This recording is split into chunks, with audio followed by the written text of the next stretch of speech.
Vamos a saludarlo a Alfredo Casado, que es periodista, decíamos recién, en Radio AM 990. Alfredo, buen día, gracias por acompañarnos esta mañana.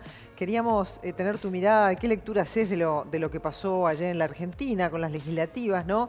¿Cómo mirás vos los ganadores y los perdedores de esta elección? ¿Cómo estás? ¿Cómo están? Gracias por llamar. Bueno, yo creo que hay por lo menos varias lecturas.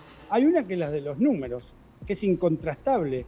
El triunfo de la oposición ha sido en casi todo el país y sobre todo, como era previsible, en las principales ciudades y provincias del país. Pero ustedes saben muy bien que la política no se nutre solamente de los números, sobre todo cuando hubo una elección anterior, una primaria anterior. Emocionalmente, para el gobierno, la recuperación es importante para dar empuje a la continuidad de gestión durante los 2 años que siguen y para ir pensando en su proyecto de continuidad en el 23. Es decir, mejoraron, sobre todo en la provincia de Buenos Aires, con una impactante recuperación que no les alcanzó para ganar.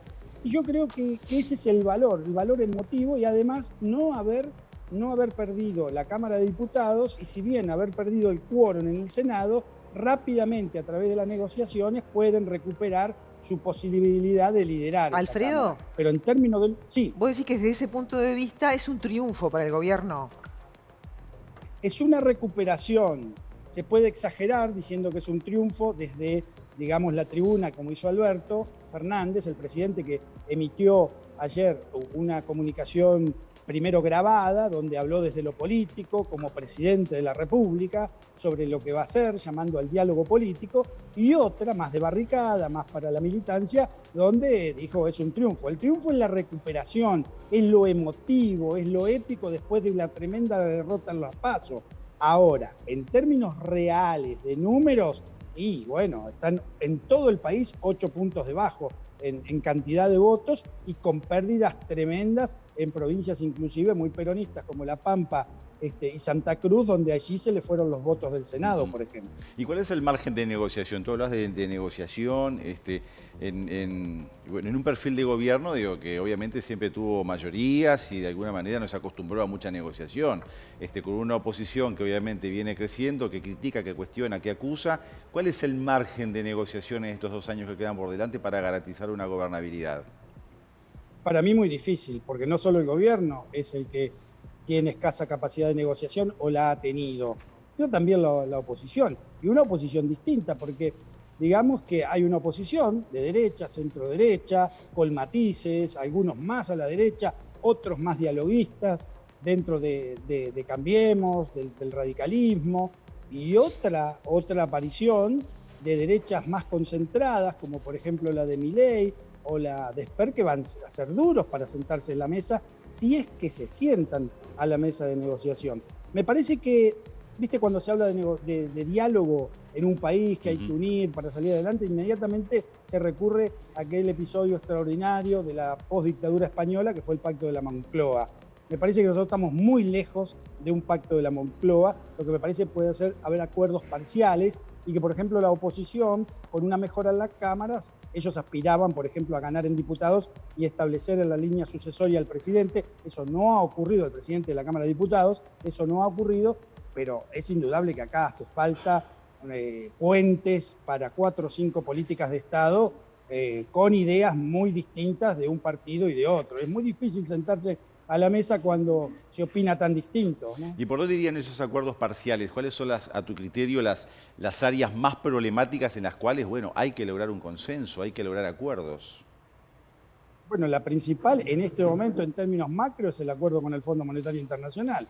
Ahora, es difícil que un gobierno pueda alcanzar algunos principios de acuerdo con una oposición que perdió la elección de manera tremenda hace 2 años y que además es la responsable de haber tomado una deuda superior a la que tomó la dictadura militar. Entonces es muy difícil encontrar los caminos. Ahora, ahí también se abre una posibilidad, porque dentro de la oposición no son todos iguales. Y Rodríguez Larreta, que es el jefe de gobierno y el gran ganador en esta elección por el armado de la trama política, aspira a ser presidente en el 23 y no se va a querer encontrar con un embrollo imposible de llevar adelante con el Fondo Monetario. Ahí hay intereses comunes, es como decir, bueno, me junto, soluciono en parte, tendrán alguna queja de algún tema, pero en definitiva llegar a un acuerdo y luego competimos en el 23, pero ya con el acuerdo arreglado con el fondo. Esa es la esperanza que hay, que haya inteligencia para entender eso, ¿no? Alfredo, la última, y hablamos de gobernabilidad, pero también a la interna, ¿no? Lo que ella es la fórmula, la relación entre el presidente y Cristina Fernández está muy fría, está muy distante. ¿Cómo debería de ser esa estrategia en los 2 años que quedan? Y me parece que debe ejercer una unidad. Es muy difícil la unidad de las coaliciones en la Argentina. Normalmente han fracasado. Y mucho más cuando hay un personaje tan fuerte y tan poderoso como el de Cristina, que aglutina una gran cantidad de votos, pero que también te puede hacer perder una enorme cantidad. Aquello de con Cristina adentro no ganamos, pero sin Cristina tampoco. El hecho concreto es que ayer Cristina, por ejemplo, no fue al búnker, muy temprano dijo que no iba a ir por una cuestión de salud, cuando 3 días antes estuvo en el cierre de campaña. Se puede especular de una o mil maneras, pero creo que el gesto de unidad hubiera sido que ante una derrota, pero a la vez una recuperación, esto es personal lo que digo, Cristina me parece que como una señal contundente de unidad debió haber estado en el búnker junto a Alberto Fernández. Alfredo, muchas gracias por tu tiempo esta mañana acá para el Uruguay, ¿eh? Un abrazo enorme a ustedes y muchas gracias. Gracias. Alfredo Casado, periodista de AM990 ahí en la República Argentina, y un poco teníamos ahí cuál es la impresión de los colegas, ¿no? Que están trabajando, pero realmente lo que decías, estamos todos de acuerdo, ¿no? La señal de unidad era, el momento de darla era anoche, Ahora, sí, evidentemente. Lo que Estaban segunda todos solo. menos ella. Segunda solo. Estaba el hijo ahí y todo, ¿no? Y la Cámpora La siempre Cámpora presente. allí. Pero efectivamente ella desapareció, no votó, en fin, bueno. Así están las cosas, Yo haría porque lo como mismo. dice nuestro queridísimo Martín Fablet, no nos beneficia No, estos no. líos internos, no. no nos benefician. Son lindos de Porque ver. nos generan inestabilidad, sí, lindos de ver, pero nos generan inestabilidad a nosotros también.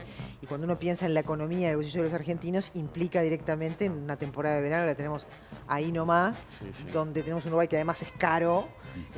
Bueno, aunque hubo mucho argentino esta semana, durante la semana ya hay mucho argentino en Punta Mucha del Este. chapa En argentina. Punta del Este es esa zona de Maldonado Sí. donde he visto, ¿no? No quiere decir que en otras zonas no estén tan bien. Y viste que a veces te cuesta un poco reconocer las chapas, matrículas argentinas, porque ya cambió todo La del el formato. Mercosur, somos todos iguales. Somos todos iguales ahora, es verdad. Es Te salió media Es punta. verdad. Te salió Iguales la ahora. puerta. Estás aclimatada. Estás aclimatada.